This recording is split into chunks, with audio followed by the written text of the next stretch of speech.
Scott Pollock is a self-described gangbang organizer. It was something that he did as a profession because he had business cards advertising what he did. So recently, a hotel employee found one of his business cards that said, Scott Gangbang Organizer. So of course this hotel employee was very curious about it, so he Googled Scott Pollock and found out that he was actually planning a gangbang party right across the street from Mall of America. And so he's like, oh, well, this is questionable. He called the authorities on Scott Pollock, and authorities showed up and found out that there was a 45-year-old woman who had just celebrated her birthday, and to commemorate her 45 years on this planet, she wanted to have sex with 45 different men. Makes sense. A gangbang. Now this is a gangbang that Scott Pollock organized, and when the woman was up to 31 men, cops came in, arrested Pollock, arrested the 45-year-old woman, and now they face charges for prostitution. In fact, to be very specific, Pollock faces charges of solicitation, inducement, and promotion of prostitution. All right. If you're the 32nd guy, are you bummed that the cops broke it up, or are you secretly a little relieved? Okay, who wants to be the 32nd guy? Okay. These guys are into it. And by the way, the reason why he's charged with prostitution is because every guy who wanted to be part of the gangbang paid $20 to get in. So then we get into a multitude of other issues. First, when I heard about the story, and he's a professional gangbang guy, and I thought, is he a gangbanger? Like he's like, no, seriously, I'm a professional at this. I do drive-by shootings, etc. Just here's my card, right? No, so it turns out it's a gangbang like sex, which at some point in this story, Anna was like, 45 guys. Gangbang. Okay, all right, yeah, you're right, that's a gangbang. Second of all, or eighth of all, he's good at his job, man.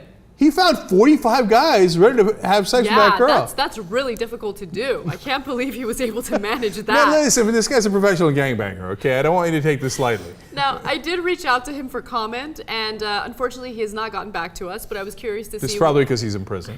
He's not in prison. He's out. Oddly enough, he's very, public. He has a Twitter account and everything. I reached out to him via Twitter.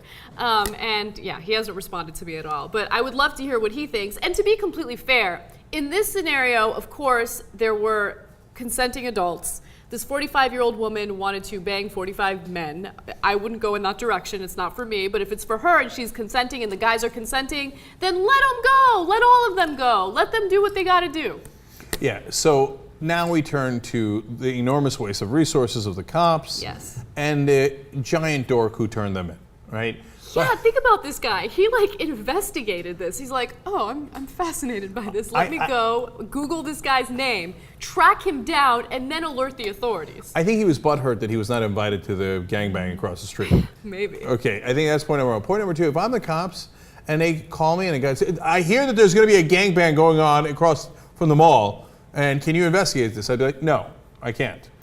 Okay, there's a lot of robberies we haven't even gotten to, right? Let alone the rapes we haven't solved, etc.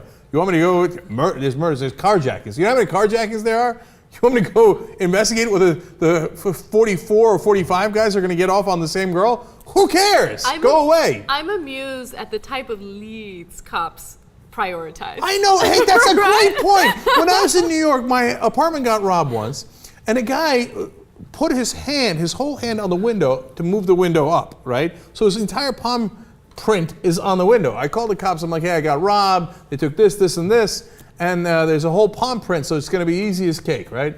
They're like, yeah, all right, we got our guys working around the clock on that. Yeah, leads. They're like, we're not gonna send anybody out there, you got robbed, sad day, move on with your life, okay? Meanwhile, these guys are like, oh, there's a gangbang, this is very serious. Okay, let's get down there and make sure we see all the sex that's going on and then arrest someone needlessly and waste taxpayer money. No, as Anna put it, let him go! Let him go!